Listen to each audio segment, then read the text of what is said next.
All right. So, like I had mentioned earlier, the warm-up, what we want to find are three fractions that are equivalent. So there's two methods to do this. Number one is to simplify it by finding the factor for both terms, top and bottom. Number two is to make it bigger by whatever number you want. So let's begin with 10 over 12, which should be pretty easy because it's just numbers. So 10 over 12, I can reduce to what? I can reduce to 5 over 6. Why is it that I get 5 over 6? What am I reducing it by? By a half or by 2, right? Both 10 and 12 are even numbers, so we can divide both of those by 2. We get 5 over 6. Can I reduce 5 over 6 any further? No. It's the simplest form I'm going to get. So that is simplifying it. Now, what if instead we want to make it bigger? So we take 10 over 12 and we can multiply it by any number that you guys want. So pick a number. 2. So then I'm going to have 10 over 12 times 2 over 2. Why is it that I'm allowed to multiply by 2 over 2 without, doing any like mathematical, I don't know, like, yeah, go ahead. It's a whole number. 2 over 2 is 1, right? I can multiply by 1 and still get the same thing. Now, in this case, 2 over 2 is 1, so if I multiply by 2, then I get 20 over 24. And this would be your second equivalent fraction. Okay. And then let's say I want to multiply by something else, something other than 2. So give me another number that's not 2. Bigger than 3.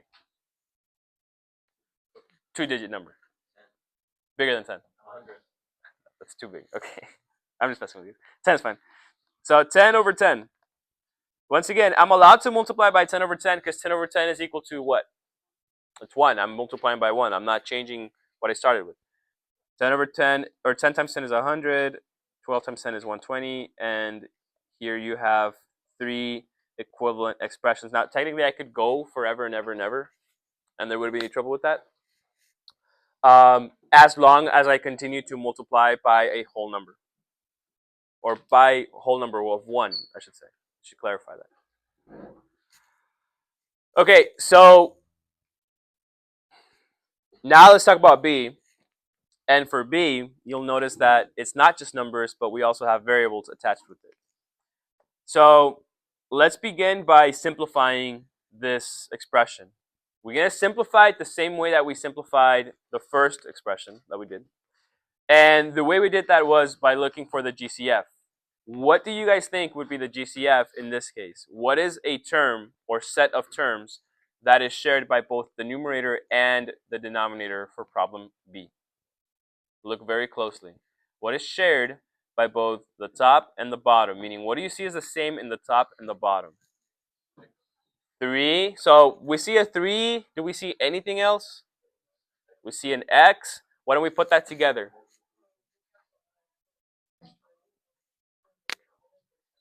Exactly. If you guys look closely, you'll notice that X plus 3 is here and X plus 3 is also down here. And we've talked about this. We just showed it to you guys right now. When you have the same thing in the top and the same thing in the bottom, it becomes a whole number of what? Of 1. So in this case, X plus 3 over X plus 3 becomes 1, and we're left with 2X over X minus 1. And so this is your first equivalent expression. And this would be the simplest you could get this. This would be the simplest form. So we can't reduce 2X over X minus 1 any further. What we could do is make it bigger.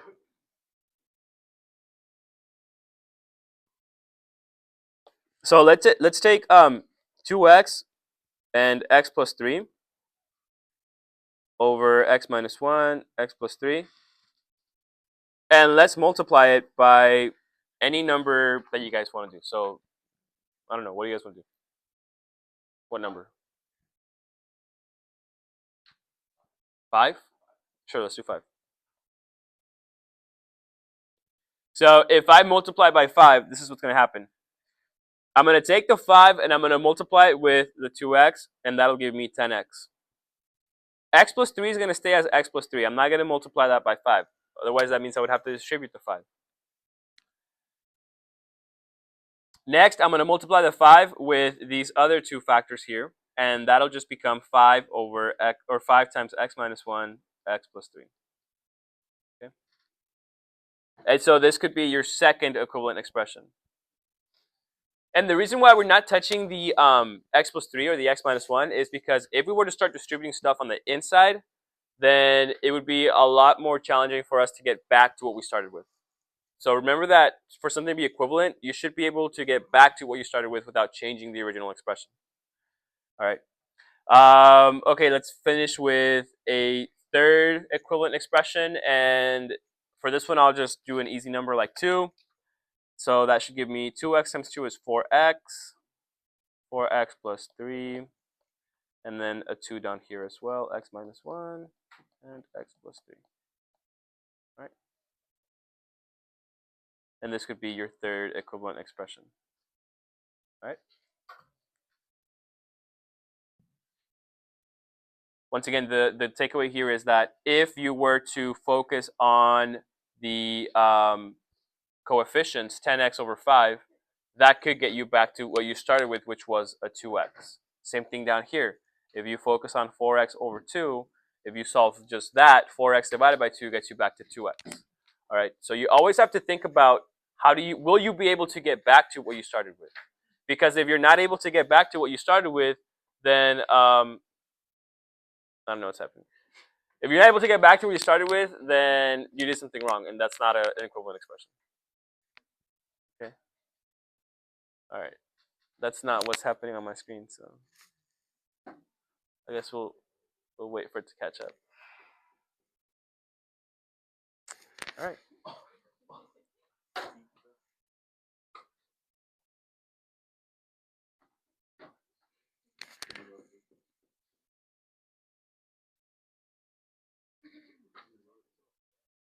Okay. It's just like a review of it, just to make sure you guys are understanding it. So, got it. Okay.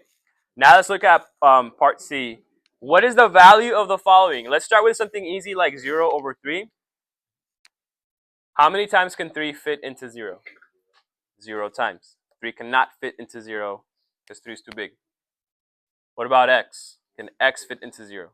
Even though I don't know the value of x still cannot fit into 0 because x is something. It can't be nothing. X has to be something, and something cannot fit into nothing. And then x plus 7 is the same thing. So for all of these, you get 0. Okay. Now, how does this change if we were to like flip the numbers around? What if instead I wanted to figure out how many times 0 goes into 5? What do we think? Can 0 go into 5?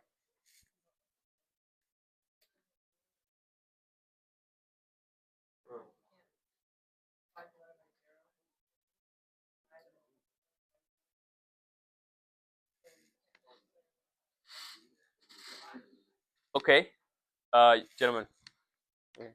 So the idea here is, so you're saying 5 divided by 0 is 0. Well, that's what you think it is.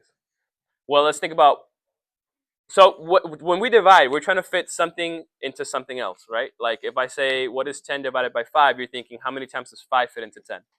That's easy. 5 fits into 10, how many times? Twice. But when it comes to 0, you're trying to think of how many times can 0 fit into something. Like in this case, 0 fitting into 5. But you can have a whole bunch of zeros, and would you still have anything? Like, can that still be like a value that would make a difference? No, because you can have a million zeros, but it's still nothing. And you haven't made a dent. You still haven't been able to like fit into 5. And that's the problem. That whenever you try to fit nothing into something, nothing is just nothing. So you can't do that. Like it won't go in. So the problem here is that anytime we divide by 0, mathematically, we will get an undefined function. And so for all of these, we get undefined. And even if you think about 0 divided by 0, you might think like, well, nothing going into nothing has to be at least once, right? No, we still can't even compute that. So the concept of 0, it really means nothing. And I know it's like really hard to wrap your head around this at like 8 in the morning, but think about 0. Like you could have an infinite amount of zeros and it would still be 0. And they just wouldn't fit into anything. Okay, so that's like the takeaway here. All right. So here is the next task. which is a partner task. Now I'm gonna get you guys started on the partner task, and I guess we should do this as a class instead because I've had a lot of issues with the other two classes. They're struggling with this part, so let's just do it together, and I'll just kind of call on people. All right, so let's read the following. So it says here that we had a dilemma between the teachers, right? We were simplifying an expression, and the expression is here: 3x squared minus 6x over x minus 2. And now I said that the equivalent expression for this is 6x, whereas Ms. Erlenheim, who was the other IM3 teacher last year, she says that it's 3x. And so we need your help to determine which of us is correct. And give me 1 second. This thing is like bugging out. So how we got what we got. So I'll show you how I got 6x, and you tell me if this is correct or if you think that we can do this. So we have 3x squared minus 6x over x minus 2. Now, we've talked about this in the warm-up, right? We've said that anything that we have in the top and the bottom, if there's anything like that is the same, we can cancel it out. It becomes a whole. Yes? So this is what I was thinking. I said, okay, well, 3x squared really is 3 times x minus 6 times x. And then we have x down here and a negative 2 down here. So technically, don't I have an x on top and an x that I can cancel out in the bottom? I mean, yeah, it looks like I could. So I'm going to take that x and cancel it with this number here and make it nice and big for you guys. So I'm going to cancel that x out. And then, well, negative 6 and negative 2, can't I reduce that? Like if I look at these two numbers?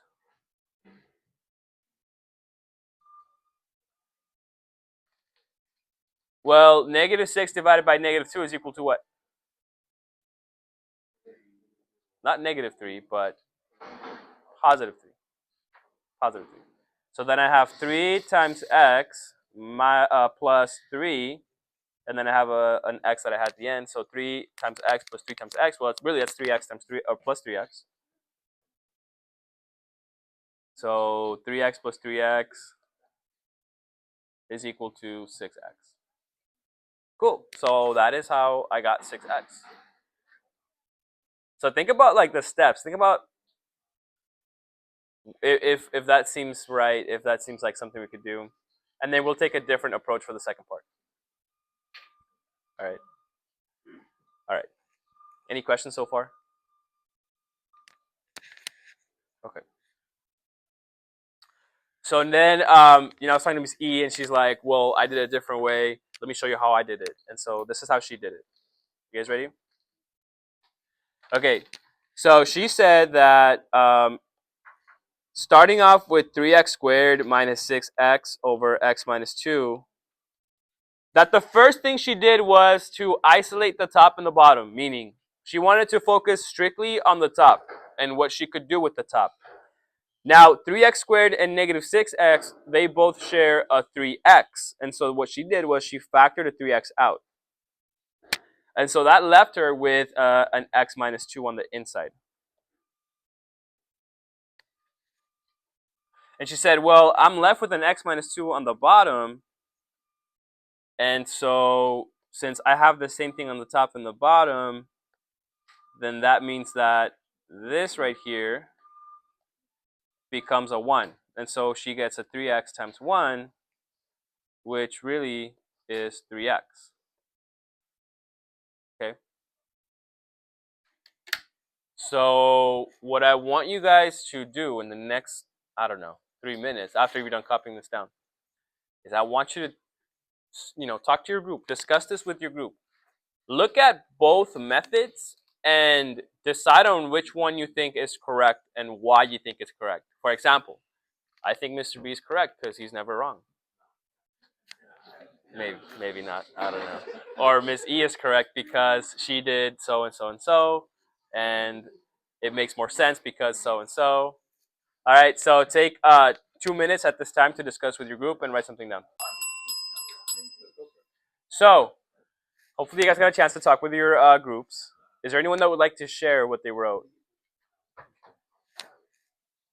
Okay, that's fine. Why don't we open the floor to this? Raise your hand if you think Miss E is correct.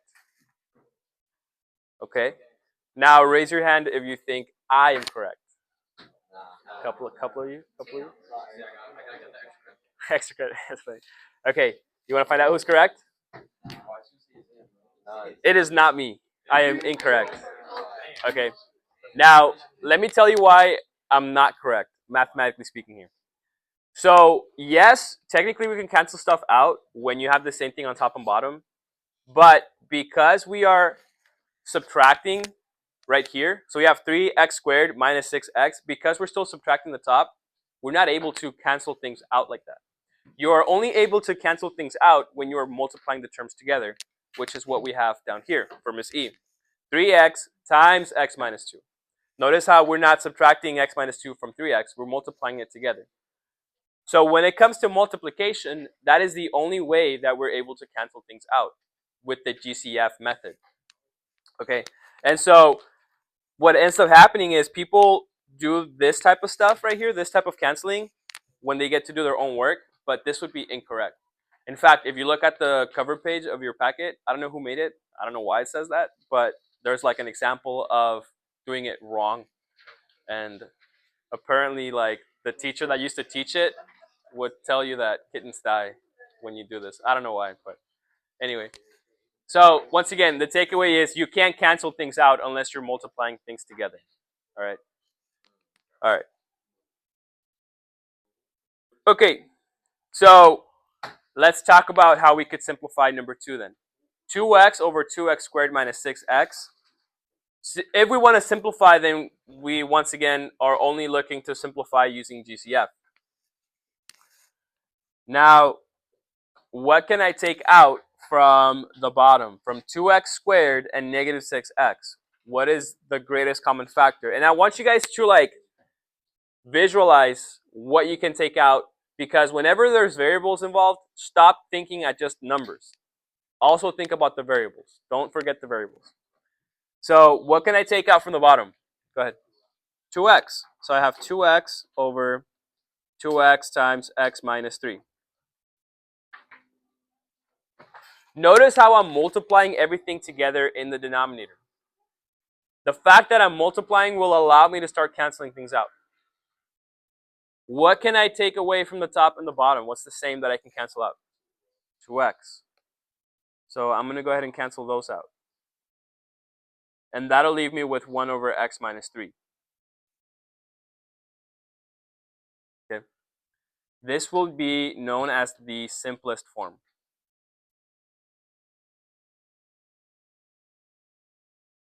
This is the simplest form of the original expression. Okay. I'm going to leave that up. What I want you guys to do is I want you guys to write that 1 over x minus 3 underneath simplest version in the table. And then in about 20 seconds, I'll show you what I want you to do with that.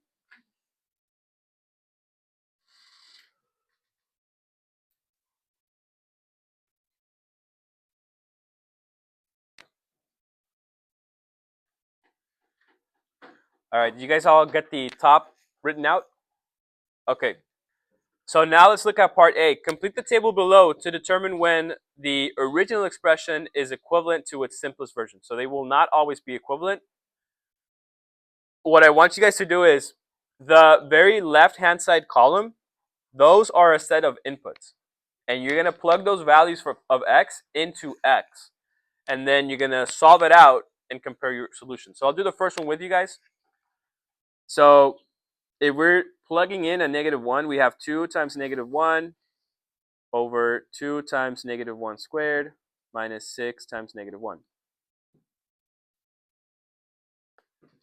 And then we also have 1 over -1 minus 3. So we'll solve both of these independently and then compare our solutions. All right. The first one is going to be 2 plus 6, which is -1/4. I'm going through this a little fast. You'll get a chance to do it on your own, so don't worry.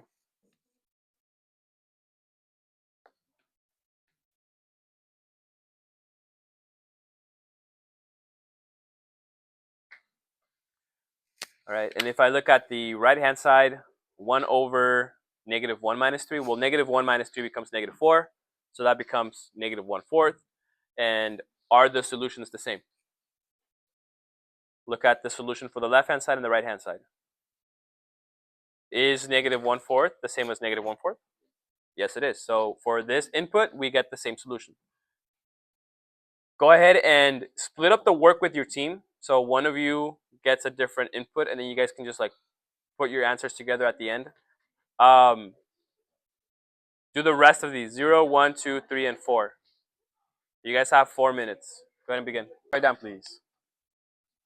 All right. Let's figure out what you guys got. So for 0, let me hear from Justin's group. What do we get when we plug in 0 into the unsimplified expression? I'm not sure which one of you guys did that one. Which one of you guys did that one? 0. Why is it 0 though? How do we get 0? Okay. In your work, do you have 0 divided by 0? Yes. Let me ask the class. Can we divide by 0? No. So dividing by 0 will give us what? I just said we can't divide by 0. It gives us undefined. Undefined. No, nothing and undefined are completely different. What? 0 divided by 0 is undefined. You can't divide by 0. Okay. Simplest version, when we plug in a 0, what do we get for that one? Paulina's group.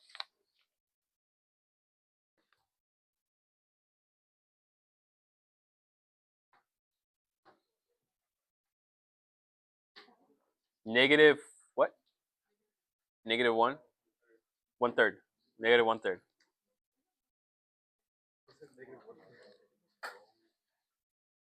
Negative 1/3. Okay. When we plug in 1, what do we get? Christian's group. Where does Christian sit at? Oh.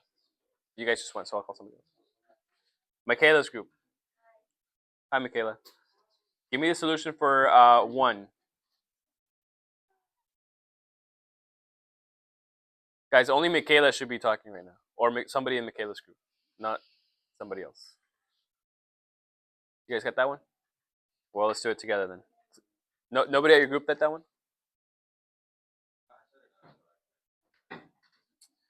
Okay, let's do it together. So we have 2 times 1 over 2 times 1 squared minus 6 times 1. That'll give us 2 over negative 4. All right, Michaela's group, answer that question, please. What is 2 over negative 4 simplified to? What is that, Aiden? Negative 1/2. Very good. So we have negative 1/2 right here.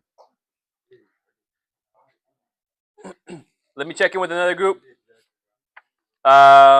Ian's group, give me. Actually, you guys just went. Layla's group, give me the simplest form. When we plug in a 1, what do we get?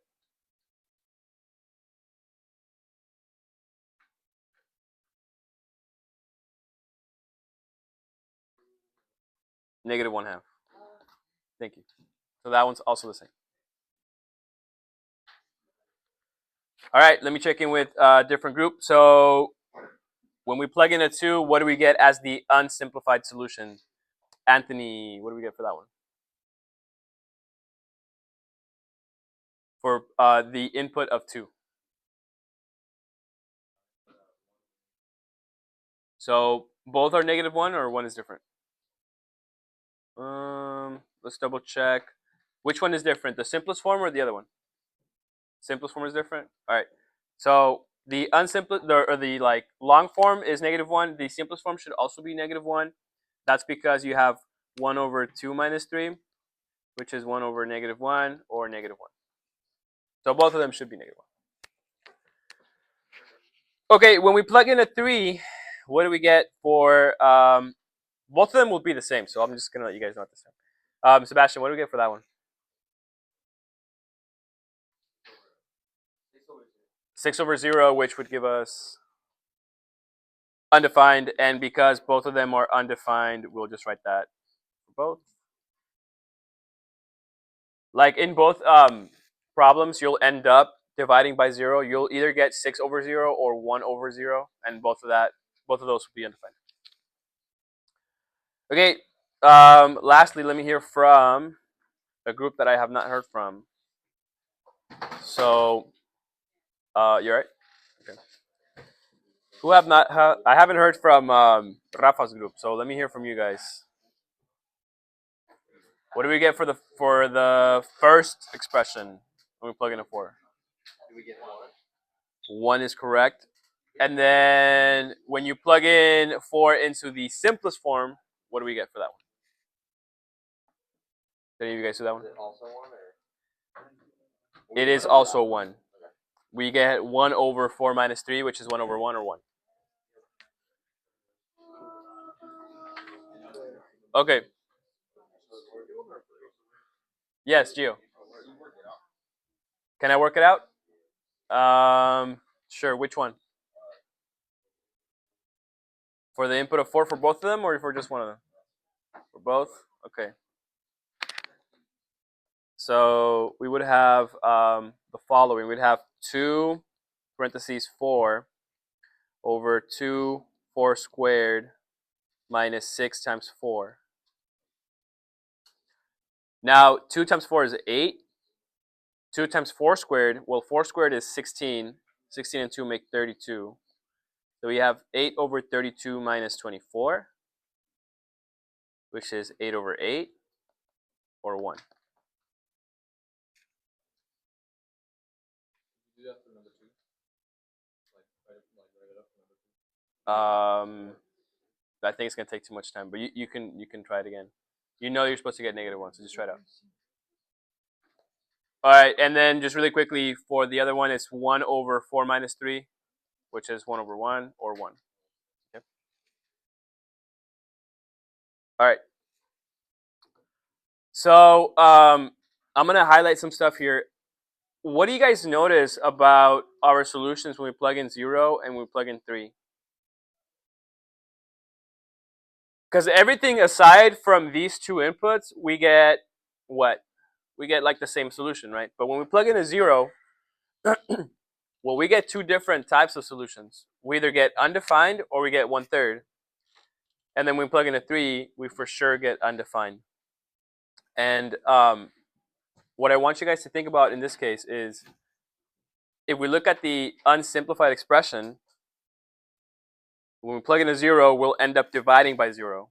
When we plug in a 3, we'll end up dividing by 3. Or sorry, but dividing by 0. So that's how we get undefined. Anytime you get a denominator of 0, that input is known as an excluded value. Okay? And so we'll continue talking about excluded values in the next page. But once again, I'll just say that again. When you plug in a value of x and your denominator becomes a 0, that is known as an excluded value because it makes your expression undefined. Okay? All right. We are almost at the end of the lesson. So let's do one of these together, and then I'll have you guys do the rest on your own. It's only 3 problems, by the way, so it should be easy. Okay, the instructions are clear. They say simplify the expression and identify any excluded values. So let's go ahead and do that. We'll begin by simplifying the expression. So from the bottom, we can take out a what? 10x squared and negative 30x both share what number and how many variables? They share a 2, but we want to think bigger than 2. What's the greatest common factor? 5 is still too small. 10x. 10x goes into 10x and also 30x. So 10x times x gives us 10x squared. 10x times negative 3 gives us negative 30x. you want to make sure that whatever you have identified to be your GCF for like the numerator or denominator, that you also get the same GCF for whatever else is missing. So like if we know 10x is the GCF, then when we factor the top, we want to extract a 10x. So from 80x squared, we take a 10x out, and we're left with 8x. All right. So like the goal is to get the GCF in the top and the bottom so that we can cancel that out. Okay. Now, because we have a 10x there and a 10x here, we're going to cancel that out. It's a whole number. So we're going to be left with the 8x over x minus 3. And this right here will be the simplest version.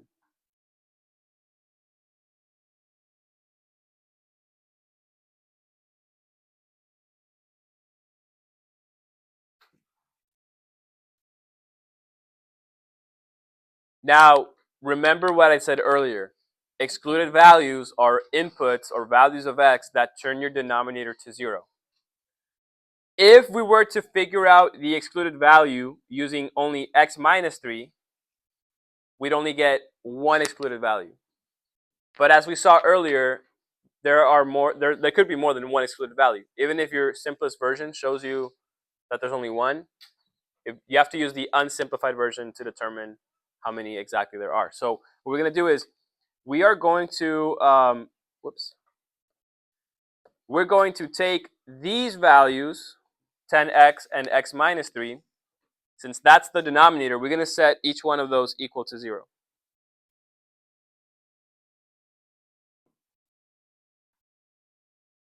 And when we solve these for x, then that will tell us the values that x cannot equal.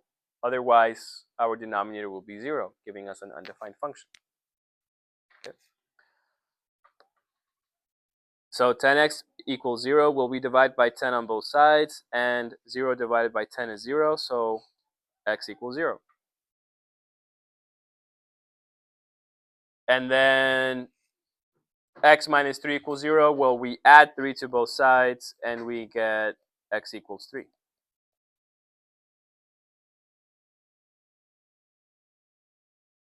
And let me go ahead and box these.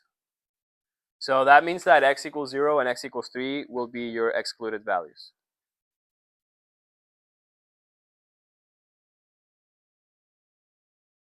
In other words, if we were to plug in 0 or 3 into the expression, then we would get an undefined function. Okay? So think about how we found the excluded values. You have to set your denominator equal to 0 to figure out what the x's need to equal. All right, and you don't set the final denominator, you set the denominator in that middle step. If I were to do it here, there would be too much work. I have to I have to do a bunch of work. But here is just right, because these are factors. And so you can just set each factor individually equal to 0 to solve for x. All right, I'm going to leave this up. You guys go ahead and work on numbers 2 and 3. Before you do that, let me give you a hint, because you're going to struggle. For B, the top is a difference of squares, just so that you can anticipate what kind of factoring you have to do.